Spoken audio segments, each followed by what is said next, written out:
Hey guys, and welcome to today's First Impressions video, the video game series in which we look at a soon-to-be released game and I give you my first thoughts and impressions on it. Today we are looking at Mongrels, which is a RTS style game set in World War II, where you seem to play, if you play the single player at least, a couple of defectors from the German army. It's a really interesting concept. It is heavily steeped in actual events, although it does state that the main gameplay is fictional, and it's done really well, but there is one aspect of it that makes it really bad, and I don't know if it's just my poor luck or whether it is done on this way by game's default, and if it is, I cannot recommend it. But as always, we'll look through the options and then we'll jump into the gameplay, and you can decide for yourselves whether the issue I'm having is one worth staying away from or one you can overlook. So let's not waste any more time, let's jump straight into those options. Okay, so options. This is one of the best option menus I have seen this year to date. It is very, very well fleshed out, very easy to understand, and there are a lot of different options that you can go from. Starting with audio, I really like the way that the menus and everything in this game sort of dissolve and fade into existence and stuff. It's a really nice aesthetic touch. You've got your master, your music, your ambient, your effects, your voiceovers, your user interface, words are hard. You can have it playing in the background or you can have mute application. Really, really solid. There's a lot of options there, and I like the fact that you can have this playing in the background or not. This is really useful if you are a streamer and you are looking at playing this game and you've got it on borderless window mode and you alt tab out. It's one of the most annoying things for me if the volume then just stops. So I like the fact that you can have it playing in the background if you so desire. Your video options now. This has got a really, really good auto-detect feature when you first start. There was only one option that I changed, and it was to turn something on. Other than that, it goes all the way up to 3840 by 2160, although it's defaulted to 1080, and it goes all the way down to 768. You've got your display mode that comes up with tooltips on everything you do as well, so it can explain a little bit about what you're changing. It can choose between DX11 and DX12. You've got HDR. If you've got a HDR monitor, you can put that on. Your gamma, your VSync, and then your frame rate goes all the way up to unlimited with a nice little slider here. Your quality preset, like I say, it's gone on to custom because I've turned an extra option on. And then your actual options here. As you can see, there is a hell of a lot. And it goes all the way up to the bar, and you can see when you're at the max setting. This is something I wish many more games would do. I don't care how you do it, but let the player know that you are on the ultimate setting. You are on the highest setting you can go to, because there's nothing more annoying when you're going through and you have no idea and you press the arrow just one too many times and set it to the lowest or worse off. So I like the fact that it is a slider that goes all the way up to one option that is the highest and then just stops you there. Then you've got your post-processing effects, which you can have on as well. And then your AMD Fidelity FX Super Resolution. So this is really, really cool. I'm really, really happy with this menu. There is a lot here. This is a good menu. And the game is pretty damn good looking. Considering it's a top-down RTS style game, it really does look phenomenal, especially in the menus and everything else as well. Like I say, I really like the background and the setting that it sets up for you. Looking at the game and interface, again, an absolute ton of options here. You've got game scale, your opacity, your tutorials on, your tooltips on, your camera, like your save system. Now, this is one of the problems that I've got with the game, right? So you've got 3 quick save slots, your auto save slots, and your auto save is on. You are going to need the auto save on, straight up. However, there is a problem with the autosave, and I will show that when we get into the game as well. Then you've got your chat messages, because obviously there is PvP in this game as well.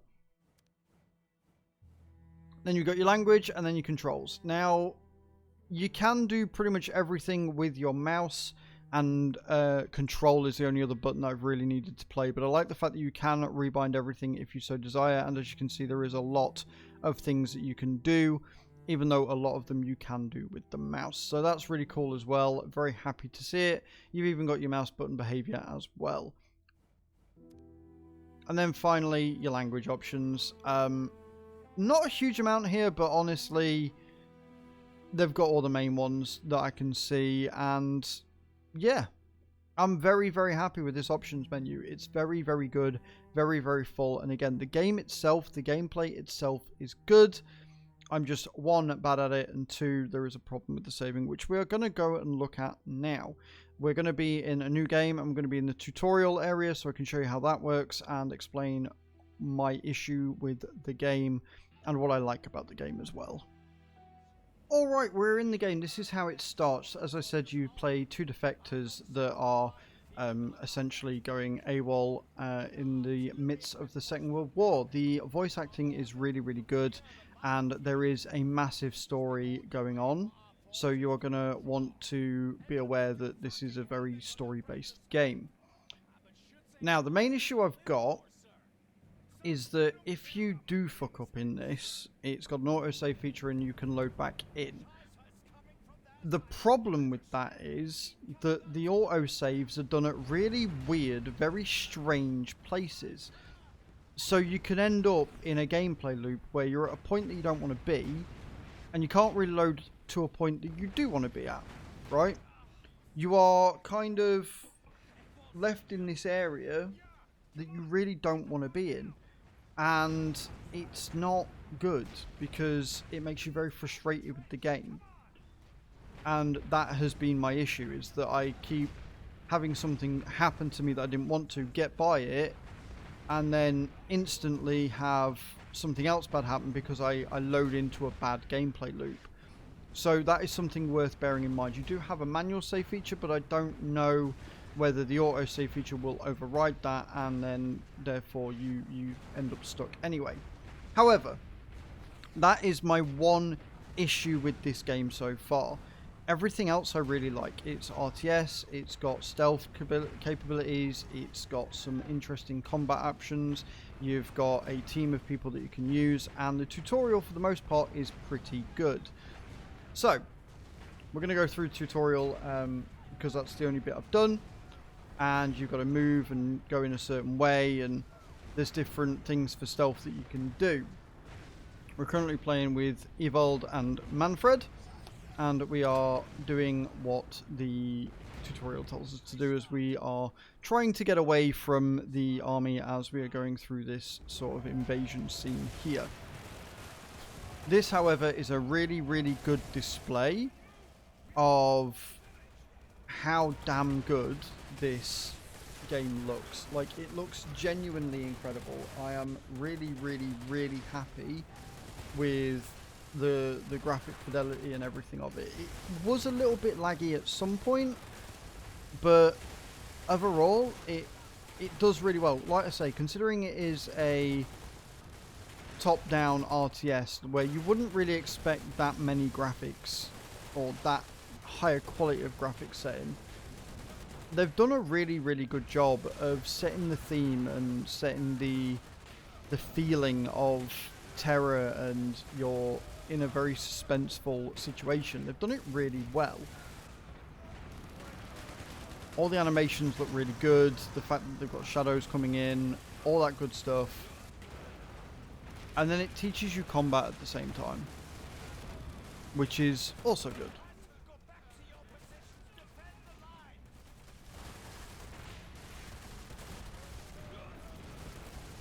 It's pretty simple in combat terms. You've got your abilities here, you get certain things that you can do, you get objects that you can utilize and use to your advantage in order to get away from the enemy who are now coming in. And as we are defaulters, everybody's the enemy. The Germans are our enemy because they're going to try and keep us here. The Soviets are the enemy because they just see us as a enemy force and they just want to kill us.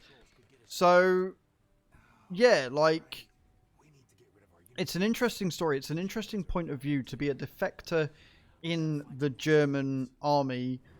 Must have been absolutely terrifying. So I'm really excited to see how this goes. But yeah, so we've got our enemies there. we have enemies there and we are here. Move camera, we've got to do what it says to move the camera to get the camera to the point that it wants us to get to. And then use your right mill, there you go. So, you do have stealth features in this game as well. So you've got an area of, a cone area of viewpoint, and you've got a way that you can distract your foe to then go and take them out rather sneakily. Evald is your brute. He is the guy, the muscle, the one that can take a lot, and then you've got your rather nimble sort of cohort who can climb and has a knife to take other people out. So yeah, it's an interesting sort of take on the game, if you like. It's an interesting take on the RTS genre, and I really do like it. The problem I've got is the saves. So what I'm going to do is I'm going to show you here. I'm going to die on purpose, and I'm going to show you where it loads in, and you'll see the problem I've got with the gameplay loop that occurs as a result. If what happens is, I think it's going to happen, is it's going to load me in just as I get spotted. No, of course not. It loads me in much before. So I don't know. Maybe I just had a really bad luck on the first run where it loaded me in and I was in a bad gameplay loop, because naturally, why would it recreate something when I'm making a video? God forbid. Why would it do that? But this is the game. And you've basically got to work your way through. You've got to take your opponents out, complete the missions, and, you know, progress through the story and see how these two friends kind of develop as you go through the game. And that is War Mongrels, guys. This is my first impressions. I really like it. I'm hoping that the bad gameplay loops that I had before won't happen this time. Let me know your experiences with it as well. If you do pick this up, this game comes out on the 19th of this month, I do believe. So let me know in those comments down below if this is the game that you would be interested in picking up. Thank you very much for watching, and I shall see you all next time. Ciao, ciao.